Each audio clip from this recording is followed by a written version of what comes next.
আমাদের অনেকের ভিতরে মুক্তিযোদ্ধা সপক্ষে শক্তির অনেকের ভিতরে একটি ডাউট আছে। সে ডাউটটি হলো, বঙ্গবন্ধুকে জাতির পিতা বলা হয়, তাহলে ইব্রাহিম আলাইহিস সালাম কি? ইব্রাহিম আলাইহিস সালাম মুসলমান ধর্মের জাতির পিতা, এ ব্যাপারে কারো কোনো ডাউট নেই। আর বঙ্গবন্ধু হচ্ছে বাঙালির জাতির পিতা।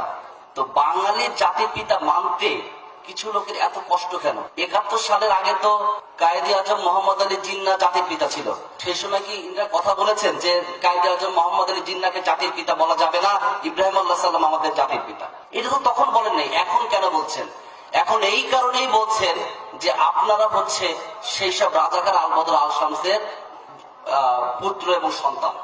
ওই যে 20-25-24% ভোট স্বাধীনতার বিরুদ্ধে পড়েছিল, ওই তাদের আন্ডা বাচ্চারা এখন জন্ম নিয়েছে আর তারা এখন এসব বলছে। এই যে যারা এখন বক্তব্য দেয়, ফতোয়া দেয়, তাদের বাপ চাচারা কি করতে দেখেন তো? তাদের বাবা তো স্বনামধন্য রাজাকার ছিলেন। আমাদের এই স্বাধীনতা অর্জন করতে বীর শ্রেষ্ঠ, বীর বিক্রম, বীর উত্তম, বীর প্রতীক, এই চারটা তো মহাবীর। এই মহাবীরে আমাদের সম্মুখ সারির যোদ্ধারা আছে, মুক্তিযোদ্ধারা আছে, আর্মি আছে, পুলিশ আছে, সবাই আছে। এমনকি আমাদের মহিলা পর্যন্ত আছে। কখন শুনেছেন যে কোনো মৌলবাদী আমাদের এই চারটা শ্রেণীর মধ্যে আছে? কারণ তারা থাকতে পারে না, কারণ তারা মুক্তিযুদ্ধের পক্ষে ছিল না। সেদিনকে দেখলাম একজন হচ্ছে যে থ্রেট দিচ্ছে যে আমরা জানাজা এবং মিলাদ মাহফিলে নাকি তাদের ছাড়া হয় না। এক হচ্ছে মিলাদ কোনো ফরজ ব্যাপার না, আর জানাজা আমি আমার বাবার জানাজা আমি নিজেই পড়াইতে পারি। আপনাদের মৌলবাদীদের কোনো কাজে লাগবে না। ওই যারা মনে করে যে আপনাদের ছাড়া কিছু হবে না, তারা কিন্তু রাজ্যে বসবাস করছেন। কোরআন কিন্তু আমরাও পড়েছি। আমি কোরআন শরীফ 4 বার খতম দিয়েছি। 5 ওয়াক্ত নামাজ কিন্তু আমিও পড়ি। তাহলে আপনি বলার কে আমি বেহেশতে যাব কি যাব না? বেহেশতে যাওয়ার টিকিট কি আপনি আমারে দিবেন? আরে আপনার বেহেশতে আপনি যান। সো এই যে কিছু মৌলবাদীরা আমাদেরকে বেহেশতে পাঠানোর, আর এই পুরুষ মানুষকে ওই হুর পরি পাবেন আপনারা, এই ভয় দেখায় আমাদের এইসব ব্যাপারে আন্দোলন উদ্বুদ্ধ করছে।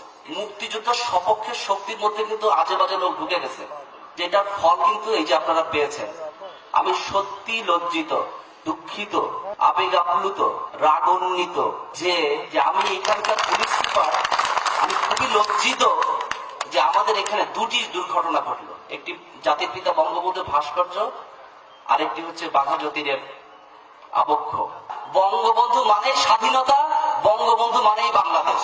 বঙ্গবন্ধু প্লাস একটা নির্দিষ্ট ভূখণ্ড প্লাস স্বাধীনতা যুদ্ধ ইকুয়ালস টু বাংলাদেশ।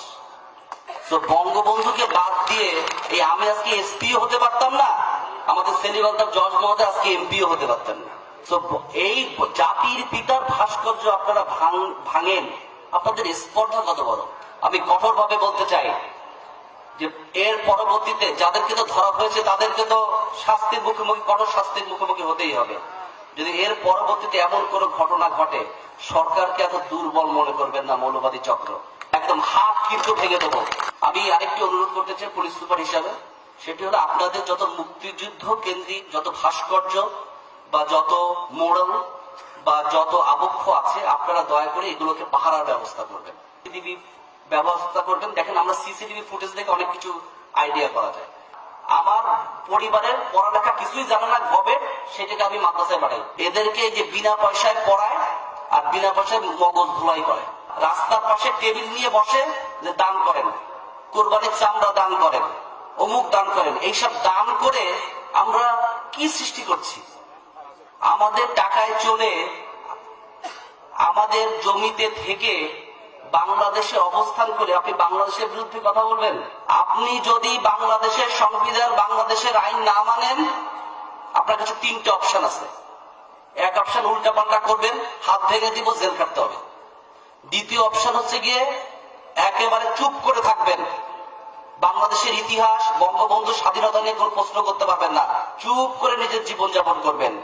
আর 3 নম্বর হলো, যদি আপনার বাংলাদেশ পছন্দ না হয়, তাহলে you are welcome to go your পেয়ারা পাকিস্তান। আপনি আপনার পেয়ারা পাকিস্তানে যাবেন। তো সবাইকে অসংখ্য ধন্যবাদ জানিয়ে, সবার প্রতি কৃতজ্ঞতা, ভালোবাসা জানিয়ে এবং দেশপ্রেমে উদ্বুদ্ধ হয়ে আসেন সবাই মিলে আমরা বাংলাদেশকে ভালোবাসি। আমরা এমন একটি দেশ গঠন করে যদি বঙ্গবন্ধু স্বপ্ন দেখে গিয়েছিলেন। সবাই আমার জন্য দোয়া করবেন, পুলিশ বাহিনীর জন্য দোয়া করবেন। সবার প্রতি কৃতজ্ঞতা প্রকাশ করে আমার বক্তব্য শেষ করছি। জয় বাংলা, বাংলাদেশ চিরজীবী হোক।